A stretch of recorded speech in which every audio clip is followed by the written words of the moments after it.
Well, and I don't have the link to it right here, but it reminds me of a video that we did here on the World Crypto Network where we interviewed someone that was supporting Free Ross.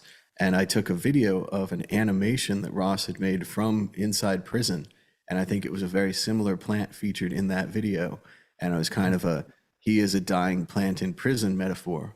And it was an Mm. amazing little film and amazing to do animation by hand. Horrible to have that much time. So, yes, it's very great that Ross is free. I think the media is not going to take it as well. I think this is a surprisingly supportive show for Ross, even if I want to talk about, the actual, the way it looks from above. But much of the media is pillaring him, and it'll be interesting to see how that works out because, like I said, he's going to get a documentary, probably a book. He's going to be at the Bitcoin conferences. Maybe he'll get on TV. You mentioned in the show before, someone mentioned Snowden.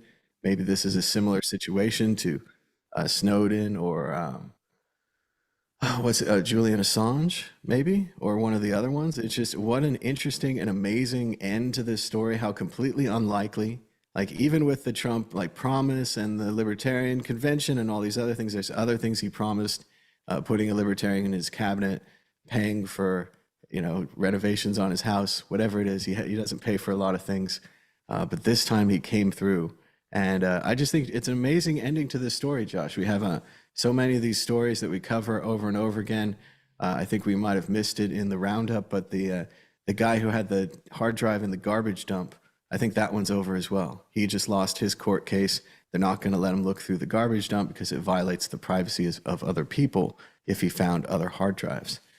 So that one's over too. But what a surprising end to the Ross Ulbricht story. Freed, still a relatively young man, and completely pardoned. But let's go to the exit question. We need to predict the price of Bitcoin before we move on, Josh. As Hmm. everyone knows, this is how people choose their portfolios. It's how they set things. They don't have hunches or they don't use charts. They Uh, just decide on what this says. So, Josh, this Look, time next week, will the price of Bitcoin be higher or lower?